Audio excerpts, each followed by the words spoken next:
열왕기상 16장 30절에 보면은 이 아하방에 대해서 종합적으로 평가를 합니다. 아하방 이전에 여러 왕들이 있었는데 그 왕들보다 더 많이 우상 숭배를 한 사람이다. 하나님을 진노케 한 사람이 누구냐면 아하방입니다. 그래서 구약 성경을 읽다가 여로보암 왕, 그다음에 아합 이렇게 나오면은 물론 이제 나중에 므낫세 왕도 그 중에 하나 들어갑니다. 아주 못된 왕, 하나님께서 대단히 싫어하는 그런 왕들이었습니다. 그래서 아합과 이세벨이 이제 결혼을 하고 난 다음에 이 부부가 왕으로서 이제 국가 정책을 나름대로 세우지 않겠습니까? 그런데 하나님의 언약 백성들이기 때문에 하나님의 말씀대로 율법을 따라 살아야 되는데 하나님 대신에 바알을 그만 자기들의 어떤 민족의 신으로 이렇게 만들려고 하는 그런 어떤 종교 정책이라고 할까요? 그런 운동을 합니다. 그래서 설교하는 제가 봐도 참 고약한 사람이고 어떻게 사람이 이렇게 탈선할 수 있을까 그런 생각이 들어요. 여러분 우리가 바알 신은 너무 잘 알잖아요. 내용적으로는 번개의 신이고 폭풍의 신이고 비의 신이지만은 그러나 핵심은 뭔가 하냐면은 풍요의 신입니다. 돈신입니다.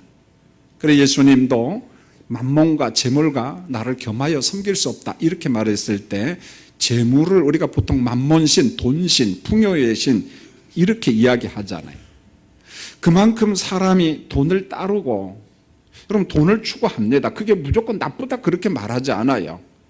그러나 모든 절대 가치를 돈에다 두는 것은 굉장히 위험하다고 경고하고 있죠. 보면은. 그래 엘리야 선지자가 경고를 합니다. 이스라엘 백성들에게 수년 동안 비도 이슬도 있지 아니하리라. 여러분 이게 왜 그러냐면은 바알신이 내용적으로 비의 신, 번개의 신, 비와 관련된 신이잖아요. 그런데도 자꾸만 언약 백성들이 바알을 섬기니까 그 바알은 아무것도 아니야. 그건 허상이야. 그건 우상이야. 그건 가짜야. 자, 이것을 확증하고 증거하는 방법이 뭐냐면은 비와 이슬을 어떻게 해요? 안 내리게 하면 되잖아요. 보면은 이 방법밖에 없어요. 사람이 논리적인 것에 통할 것 같지만은요 잘 안 믿어요. 보면은요. 그래서 우리 말 그런 말이죠. 좋은 말에서 들어요, 안 들어요? 안 들어요. 이런 말 하잖아요. 마찬가지입니다. 여러분 본래 예수님의 설교 가운데도 비와 이슬은요 하나님의 보편적 은혜에 속한 겁니다. 그래서 악인과 선인 구별하지 아니하고 햇빛도 내리쬐이고 그 다음에 비도 주고 그래요. 여러분 선인들에게만 비 준다 그렇지 않아요. 하나님의 보편적 은혜는 예외 없이 모든 사람이 다 혜택을 누립니다. 그런데 자꾸만 풍요의 신에 집착하고 거기에 영향을 받으니까 하나님께서 엘리야 선지자를 통해서 그래 안 되겠다. 바알은 가짜야. 아무것도 아니야. 그래서 비와 이슬을 내리지 않도록 하는 거예요. 자, 엘리야 선지자가 예언한 대로 3년간 가뭄이 찾아와요. 여러분 열왕기상 18장 1절에 보면은 많은 날이 지나고 이 말은 3년의 가뭄 기간이 지나고 기근이 지나고 제3년에 여호와의 말씀이 또다시 임했어요. 내가 지면에 비를 내리리라 이런 말입니다. 여러분 지난 3년간 가뭄과 기근 때문에 이스라엘이 당한 고통은요 상상을 초월합니다. 얼마나 많은 고통을 당했는지 몰라요. 자, 가뭄과 기근의 심판을 받고 있는 이스라엘을 이제 살리긴 살려야 되겠는데 이거 어떻게 할까? 하나님의 징벌 가운데 있는 내 백성을 건져야 되는데 방법은 하나밖에 없어요. 우상을 제거하는 길밖에 없습니다. 그래서 엘리야 선지자가 아합 왕에게 이야기를 합니다. 이세벨 왕비의 상에서 먹고 마시는 바알 선지자 450명과 아세라 선지자 400명을 갈멜산으로 다 보내라. 오게 하라. 이게 무슨 말입니까?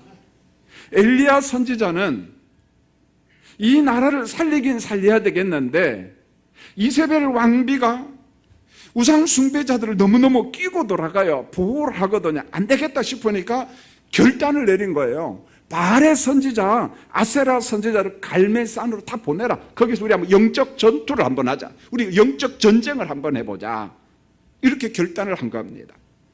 여러분, 싸움 전에 엘리야 선지자가 백성들에게 뭐라고 설교를 하냐면은 열왕기상 18장 21절에 백성들아 너희가 어느 때까지 둘 사이에서 머뭇머뭇하려느냐 여호와가 만일 하나님이면 그를 따르고 바알이 만일 하나님이면 그를 따르라. 여러분 참신앙 참 믿음은 중간지대가 없어요. 회색지대가 없다는 거예요. 이것도 좋고 저것도 좋고 혼합주의 신앙을 하나님은 원하지 않습니다. 보면은요. 그런데 언약 백성들이 여호와 하나님의 축복도 받고 싶고 풍요의 신인 바알의 복도 받고 싶고 그러니까 양다리 걸치면서 살아가는데 내 백성들아 제발 그러지 말라는 거예요. 갈멜산의 영적인 싸움이 이제 시작이 되는데 바알 선지자들이 먼저 제단을 쌓고 바알의 이름을 부릅니다. 아침 6시부터 보통 오후 3시까지로 보는데요 막 간청을 합니다. 바알이여 불을 내려 주시라고. 불에 응답이 없으니까 가지고 있던 칼을 가지고 자기 몸을 자야 합니다. 몸에 막 피가 납니다. 이게 무슨 말일까요? 바알 신은 허상이라는 거예요. 사람이 만든 신에 불과하다 이 말이죠.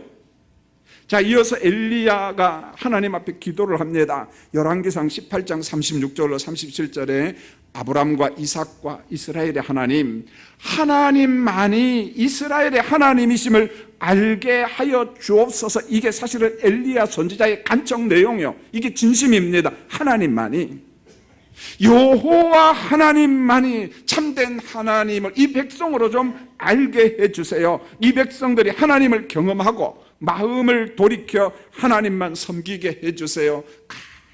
간절히 간청을 했습니다. 자, 하나님의 불이 내려옵니다. 불이 번제물과 나무와 돌과 흙을 전부 다 태우고 도랑에 있는 물을 다 핥은지라 이렇게 말했어요. 물도 전부 다 말라버렸습니다. 여러분 불의 능력을 경험한 언약 백성들이 막 함성을 지르면서 이렇게 말했어요. 여호와 그는 하나님이시다. 여호와 그는 하나님이시다. 여러분 단순한 외침이 아니에요. 여호와라고 하는 이 신명 호칭 안에는 하나님은 스스로 존재하시는 야훼 하나님인데 그분은 언약에 신실한 사람, 언약에 신실한 하나님, 자기 백성들에게 언약 말씀을 주시고 그 말씀을 반드시 지키시는 신실하신 하나님, 여호와 그는 하나님이시다, 전능자다 이 말입니다. 여호와 그는 창세기 1장에 나오는 전능하신 하나님이다. 이 고백을 언약 백성들이 했습니다.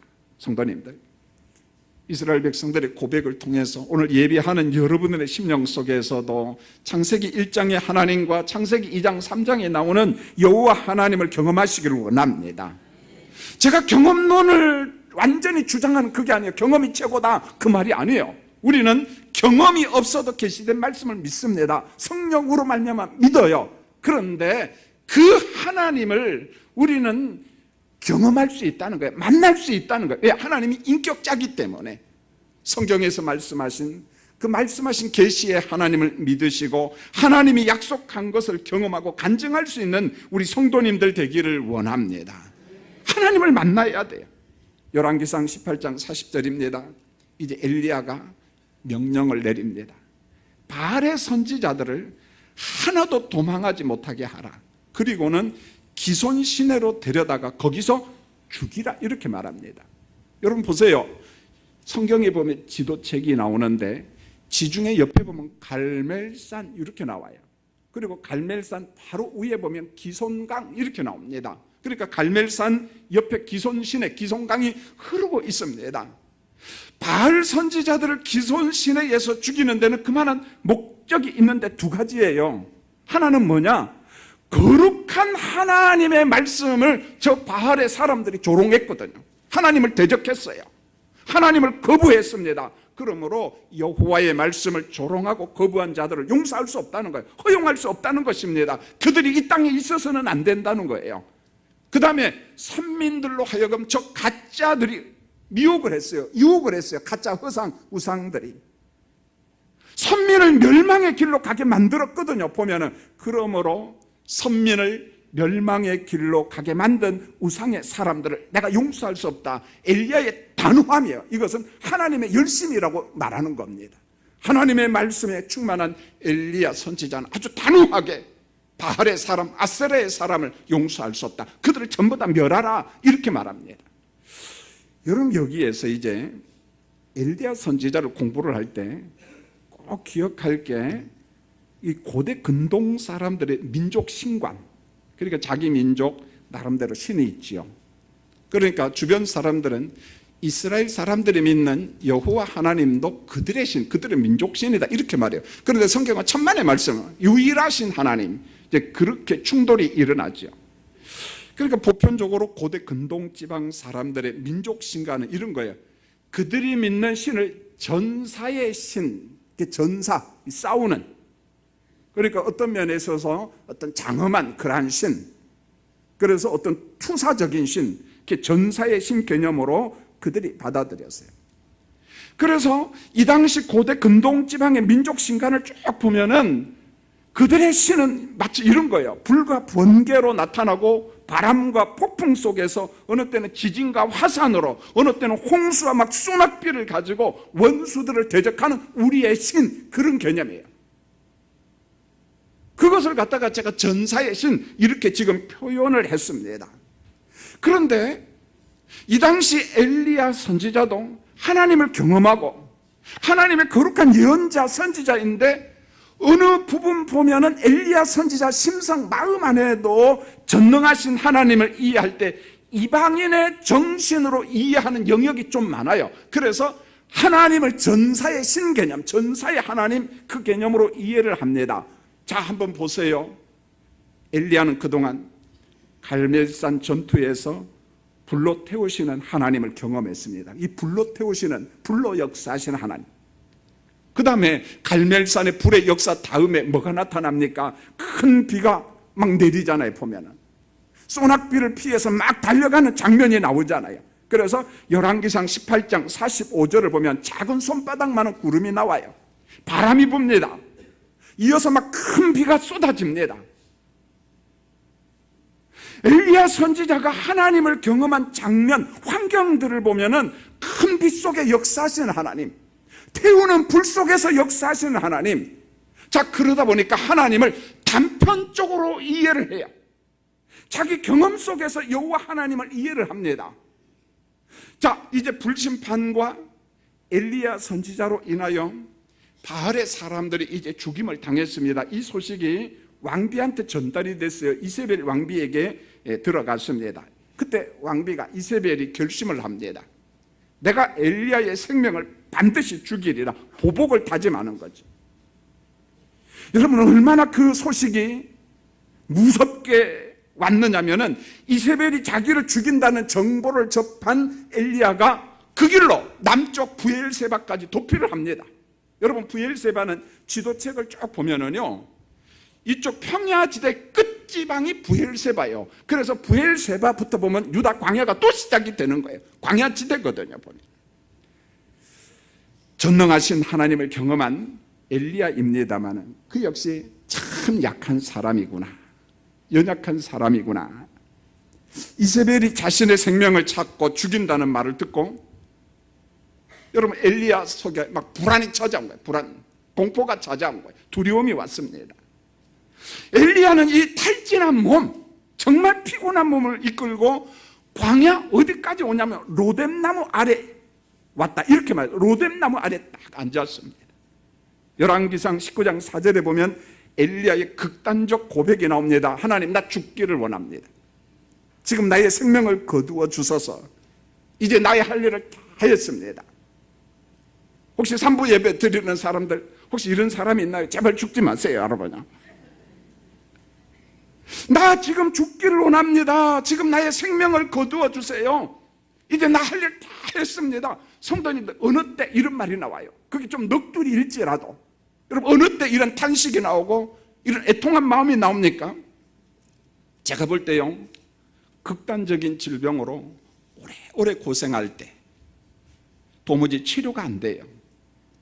이곳저곳 다 다녀도 희망이 없습니다. 이제 몸과 마음이 다 지쳤습니다.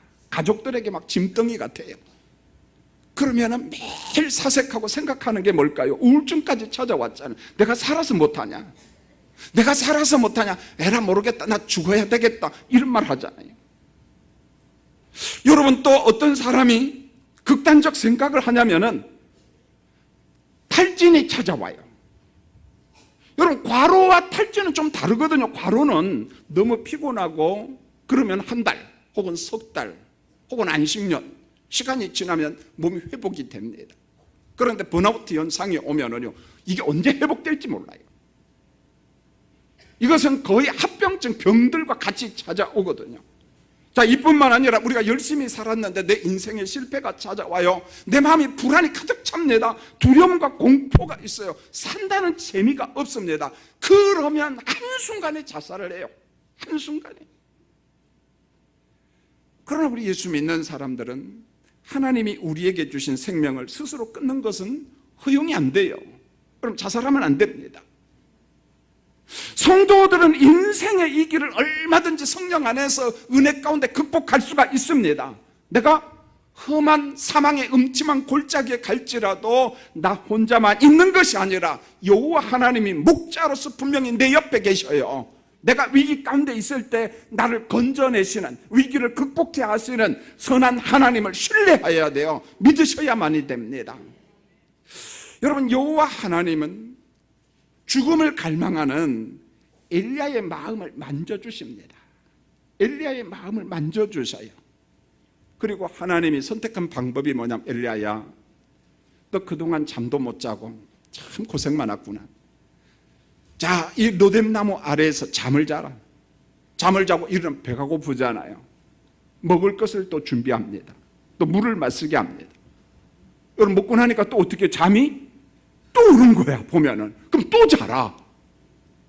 계속 먹이고 잠을 자게 하고, 너 정말 그동안 고생했다, 수고했다, 하나님 위로하고, 그래서 하나님의 사자를 통해서 어루만졌다, 이런 표현이 나와요. 하나님께서 엘리야를 위로한 거예요. 인정한 거예요. 너 정말 수고했다. 수고했다.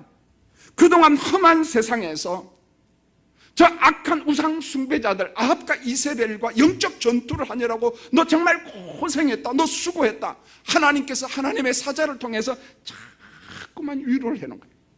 마음의 평강을 주고. 여러분, 우리 교인들이 오늘 설교를 들으면서 꼭 실천해야 될 일이 있습니다. 여러분, 집에 가셔서 사랑하는 남편과 아내 얼굴을 가만히 보면서, 주름살을 보면서 그들의 수고를 인정해 줘야 돼요. 우리 부모님 수고했어요. 여보, 수고했다고. 열심히 사는 자녀들의 수고도 인정해주고, 심지어는 교회에서도, 예배당에서도 교인들의 헌신과 수고를 인정해 줘야 돼요. 아, 교회니까 뭐 마땅히 그런 말 하지 마시기 바랍니다. 장로님, 권사님, 집사님 수고했습니다. 수고했습니다. 인정해 주셔야 돼요. 여러분, 우리의 수고가 인정을 받을 때 그 힘든 과로와 탈진에서 서서히 벗어납니다. 새 힘을 얻을 수가 있어요. 살맛이 난다는 것입니다. 옆 사람이 인정해 준다는 게 얼마나 소중한지 몰라요. 수고했다고, 수고했다고. 여러분, 본문 8절을 잘 보세요. 엘리야는 이에 일어나 먹고 마시고 그 음식의 힘을 의지하여 40주 40야를 가서 하나님의 산 호렙에 이르니, 유다 광야를 지나서 아라비아 광야까지 왔다는 거예요. 한참 내려왔습니다. 그런데 오늘 성경이 강조하는 게 음식의 힘을 의지하여, 이렇게 나옵니다. 음식의 힘을 의지하여. 여러분, 음식은 에너지예요. 에너지. 에너지 그 이상입니다. 음식은 기쁨입니다. 여러분요. 여러분, 어때요? 여자 성도님들은 보통 다이어트 한다고 밤중에 음식을 잘 드셔야 안 드셔요? 예, 여기는 안 먹는데요. 먹는 사람은 이미 무엇한 사람? 포기한 사람. 그런데 한번 보세요. 다이어트 때문에 음식을 잘 안 먹으면 정말 먹고 싶죠? 그럼 어디에다 모셔다 둬요? 냉장고에다 탁 모셔두고 꿈을 꾸잖아요. 내일 아침에 먹으리라. 근데 눈 떠보면 있어요, 없어요? 누가 먹었을까요? 며느리가 먹었어요? 누군가 먹었어요, 보면은요. 그래서 가정학 어떤 교수가 그렇게 이야기를 하더라고요. 우리가 음식을 먹는다, 단순히 에너지 그 정도가 아니고, 그게 뇌에 어떤 영향을 주냐면 막 엔돌핀, 세로토닌, 도파민 막 이런 게 분비가 돼가지고 그게 하나의 건강의 촉매제가 된다는 거죠. 보면 그게 막 기쁨이 된다는 거예요. 그런데 너무 기뻐서 과하게 먹어가지고 몸이 막 이렇게 된 사람도 있는데 그분들은 조심해야죠. 오늘 이 말씀이 뭡니까? 힘을 얻은 엘리야는 호렙산까지, 시내산까지 자그마치 320km 광야니까 40 밤낮 걸어서 거기까지 온 거, 힘이 있다는 거예요. 힘. 탈진에서 벗어나게 한 거예요. 에너지를 공급한 거예요. 먹음이 이렇게 중요한 겁니다. 먹음이 참 하나님의 은혜요, 기쁨이라는 거예요. 자, 하나님은 호렙산 동굴에서 갈등하는 엘리야에게 재차 말씀합니다. 엘리야야, 엘리야야, 네가 어찌 여기 계속 있느냐? 아직도 일상의 일터로 돌아가지 못했구나. 하나님은 엘리야의 마음을 다 압니다. 지금이야. 엘리야가 아직도 이 번아웃에서 벗어나지 못했구나. 아직도 이 힘든 이 환경에서 벗어나지 못했구나. 그도 그럴 것이요, 죽음이라고 하는 불안에서 벗어나지 못한 엘리야, 이제 하나님 앞에서 자신의 막 갈등을 이야기를 합니다. 내가 하나님 앞에서 열심히 유별났습니다. 특심이었다. 옛날 성경에는 그렇게 나와요. 백성들이 하나님의 말씀을 버릴 때, 그렇지요, 막 우상숭배할 때, 아합이 하나님의 제단을 막 헐어버릴 때, 선지자들을 막 죽일 때 나만 홀로 믿음을 지켰습니다. 이렇게 말합니다. 그만큼 그 당시 영적 환경이 정말 안 좋았어요. 하나님의 백성으로 살아간다는 게 정말 위험했습니다. 자, 이제 이세벨이 나를 죽이려고 합니다. 여러분, 엘리야의 질문과 고백을 갖다가 불신앙으로 보면 잘못입니다. 하나님의 치료 방법 중에 하나가 엘리야의 심령 속에 있는 스트레스, 갈등, 불안, 두려움을 전부 다 막 쏟아내는 거예요. 왜요? 내 마음속에 쓰레기와 같은 거 그거 가지고 있으면 안 돼. 그거 다 쏟아내라는 거예요. 전부 다 이야기하라. 불안에서 벗어나는 과정. 그래서 엘리야의 이런 행동, 언어, 이것을 치유 과정, 이렇게 말합니다. 하나의 과정으로 보는 거예요. 그의 마음을 정결케 하는, 그의 육신을 새롭게 하는, 회복시키는 과정으로 보고 있는 겁니다. 여러분, 이런 뜻입니다. 하나님, 나는 유별나게 신앙을 지켰습니다. 거짓 예언자들과 싸웠습니다. 그런데 왜 제게 죽음의 이기가 왔지요? 하나님, 이럴 수 있습니까? 하나님, 섭섭합니다. 여러분, 하나님 앞에 섭섭할 때가 있어요. 여러분요, 하나님 섭섭합니다. 성도님들 적용합니다. 우리도 이럴 수 있습니다. 여러분, 가정에서도 섭섭함이 있을 수 있어요. 예배당에서도 마찬가지예요. 여러분, 교회에서 봉사했어요. 충성했습니다. 아마 우리 연세 많으신 성도님들은요, 우리 교회 역사를 잘 알잖아요. 건축에 뭐 선교 등등 하다 보니까 정말 가난하게 어렵게 살았지만은 협조했거든요. 헌금했습니다. 그런데 시간이 흘러가면서 뒷전에 물러나는 것 같아요. 섭섭합니다. 여러분, 얼마든지 그럴 수 있다는 거예요. 보면은요, 여러분의 마음에 섭섭한 마음이 든다, 이 말은 위로받을 시간이라는 거예요. 원망이 들어온다, 섭섭함이 들어온다, 그러면 얼른 김기선 목사한테 찾아오세요. 할렐루야. 예, 그럼 제가 위로할 테니까. 여러분요, 아니요, 그건 괜찮아요. 불신이 아닙니다. 우리 인생에는 그런 과정이 있다는 거예요. 여러분요, 가정에서도 마찬가지예요. 내가 이 가정을 위하여 정말 충성했어요. 헌신했어요. 죽을 고생했어요. 그런데 어느 날 보니까 자식들이 아버지를 인정하지 않아요. 아내도 인정하지 않아요. 우스갯소리가 있잖아요. 70, 80 대신 아버지가 눈 뜨니까 왜 떴냐고 막 자꾸 그런 우스갯소리. 여러분, 그게 뭡니까? 농담 같은 말이지만은 현실이라는 거예요. 지난 날을 보아요. 회상해 봅니다. 내가 어떻게 살았는가? 내가 어떻게 살았나? 죽을 고생했거든요. 그런데 70, 80이 되니까 인정받지 못해요. 여러분, 우리가 그러한 환경에 있을 때 내가 위로를 받고 인정을 받는다, 그러면 내 마음속에 분노와 갈등이 서서히 없어져요. 그리고 살맛이 납니다. 다시금 일할 수 있는 용기가 생기는 거예요. 하나님이 말씀을 해요. 엘리야야, 엘리야야, 여전히 너 어두컴컴한 동굴에 있구나. 나와라.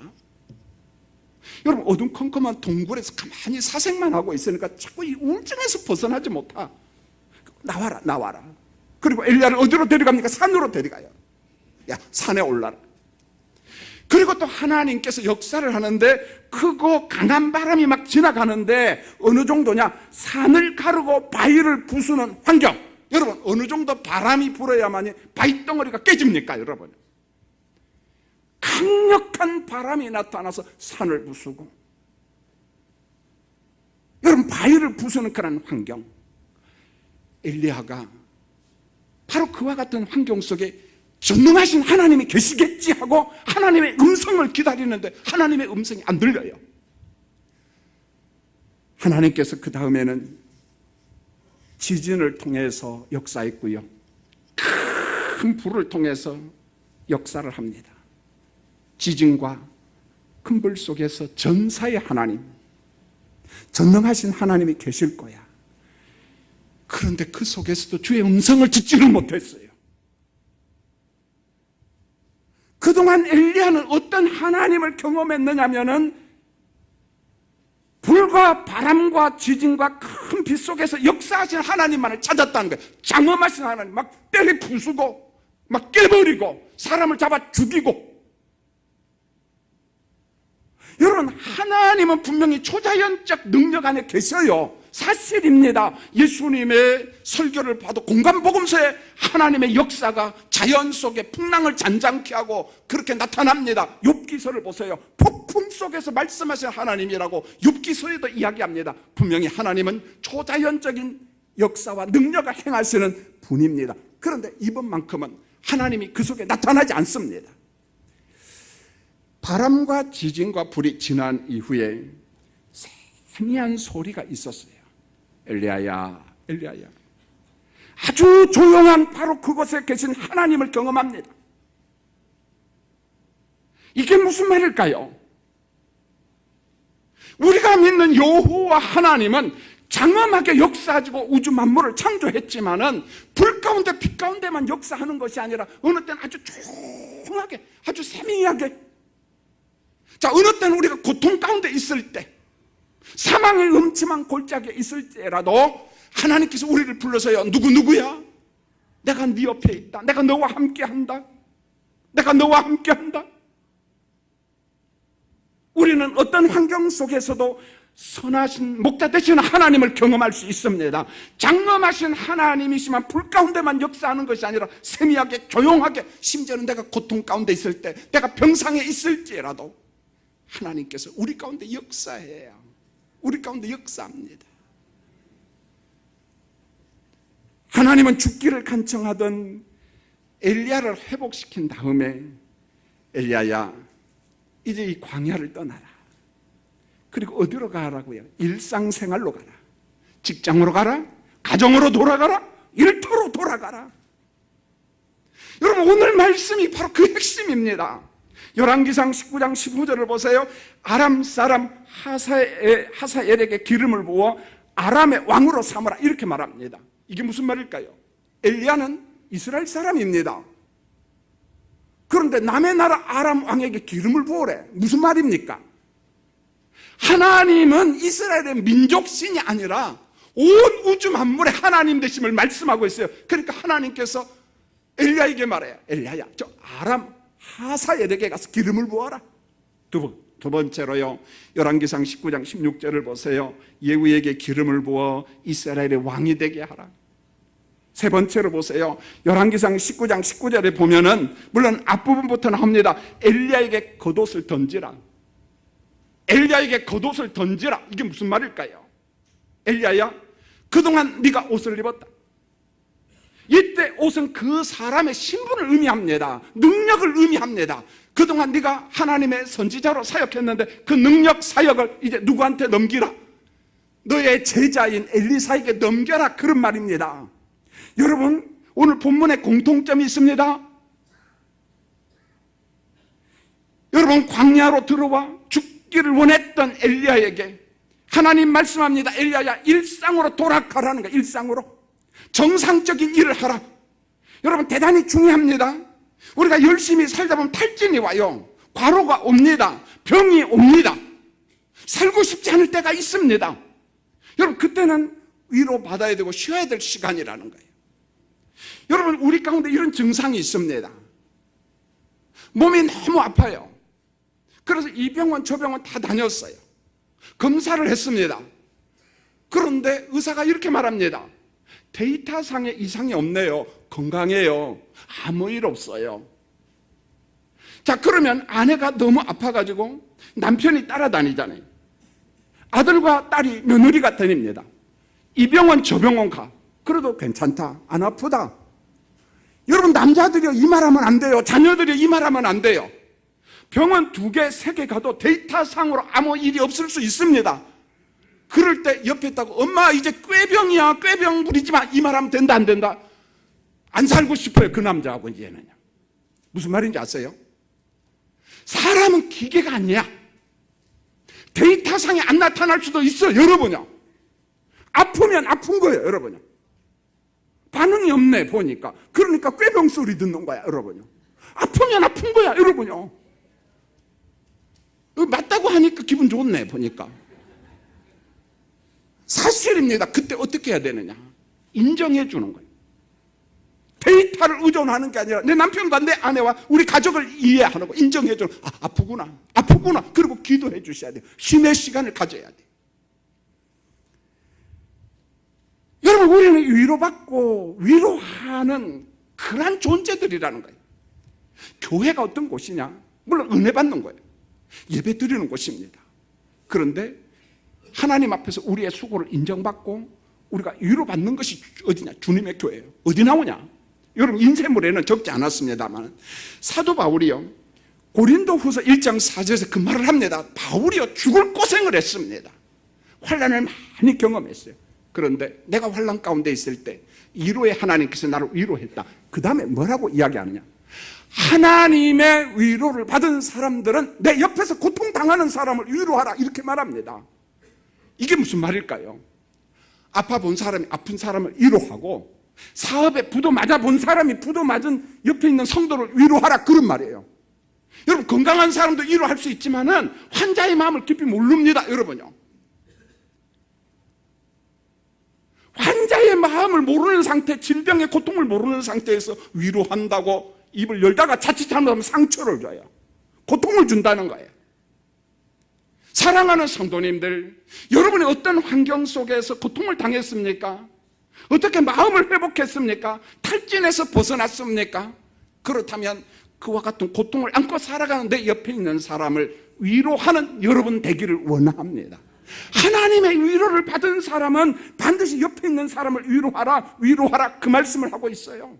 위로하라, 위로하라. 1부, 2부 시간에는 이야기하지 않았습니다만은 최근에 막 그 장군들 인사이동이 있었잖아요. 제가 수요 예배 때 잠시 이야기를 했었는데요. 뭐 우리나라 환경에서 육군사관학교 나오지 않고 장군 된다는 게 사실은 쉬워요, 어려워요? 어렵습니다. 장군 된다는 거 어렵지만 별 하나, 별 둘, 별 셋 단다는 거 정말 어렵습니다. 3, 4관학교 출신이요. 제가 볼 땐 거의 불가능합니다. 그런데 우리 황인권 집사님, 육군 대령 때부터 8사단 교회 건축하면서 만나서 같이 기도하는데 이번에 51사단장 하다가 8군 단장으로 옮겼어요. 사단장 근무하다가 군단장 가는 경우는 거의 없어요. 전시 때나 있지. 물론 이제 정권이 바뀌어서 이런 일이 있습니다만, 그것도 3, 4, 20기입니다. 군대 갔다 온 사람 3, 4, 20기면 어느 정도인지라. 제 친구들이요, 3, 4, 16기고 6, 4, 37기고 아로트시 19기예요. 60살 됐습니다. 그러니까 3, 4, 20기면은요 아직 별셋 못 따라요, 여러분요. 그분이 계속 강조하고 제게 문자 주는 게 뭐냐면 하나님의 은총입니다. 하나님의 은총입니다. 자기도 생각 못했어. 별둘 단지 얼마 안 되는데 군단장으로 나간다는 게 하나님의 은총입니다. 내 실력? 아니에요. 하나님의 은총입니다. 계속 이 말밖에 없는 거예요. 그렇구나. 하나님이 이분을 위로하시는구나. 하나님께서 이분을 위로하시는구나, 그런 생각이 들어요. 우리 목회자들이 강원도 양양에 있는 8군단 취임식 때 집사님이 이리 오세요. 아무리 군사령관이 와도 사진 한 방 찍읍시다. 나 교인들 보여줘야 되니까.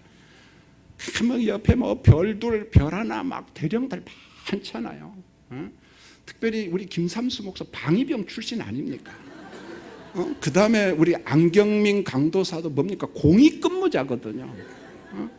그래서 제가 이 뭐 공익 방위 출신들을 꼭 데려가려고 하는 이유가 뭐냐? 막 배짱, 용기 좀 심어주려고 막 경찰서장 앞에 가서 설교하고 사단장, 군단장 앞에 별 4대 앞에서 가면 막 배짱이 생겨 설교를 하면. 그런데 이 방위병 출신이 만약에 별 4시 딱 앉아서 설교를 하면 설교가 될까요? 안 될까요? 무서워서 못해. 그래 안 그래 김삼수 목사? 그래서 데려가는 거예요 제가. 그게 뭐냐? 맨 뒷자리 그 주인공들 많은 그 자리에 앉아서 우리 안경민 막 사진 찍느라고 지금 집에 가서 보여줘라. 나는 공익근무자 출신이지만 별 4다고 막 상대하고 사진을 딱 찍고 이거 꼭 간증하라, 자랑하라. 그것도 있지만은 참 얼마나 귀합니까? 얼마나 귀합니까? 내 실력이다. 참만 그 말 안 해요. 그분은 하나님의 은총입니다. 하나님이 그분을 위로한 것 같아요. 사랑하는 성도님들, 이제 말씀을 맺겠습니다. 우리가 교회에 와서 인정받고 위로받고 성령 안에서 육신과 영성이 회복된 다음에 어디로 가야 돼요? 일터로 다시 가는 거야. 여기가 좋사오니 그게 아니라는 거야. 다시금 일터로 가서 힘있게 일하시는 하나님의 거룩한 백성들 되시기를 예수님의 이름으로 축원을 드립니다. 기도하겠습니다. 하나님, 험한 세상 사는데 하나님의 위로와 사람들의 위로가 필요합니다. 혹시 우리 가운데 살고 싶지 않을 만큼 지치고 넘어진 사람이 있습니까? 오늘 설교를 듣게 하신 하나님, 그를 견고하게 잡아주시고 새 힘을 공급하시고 다시금 일터로 가서 열심히 살 수 있는 은총을 베풀어 주시옵소서. 예수님의 이름으로 기도합니다.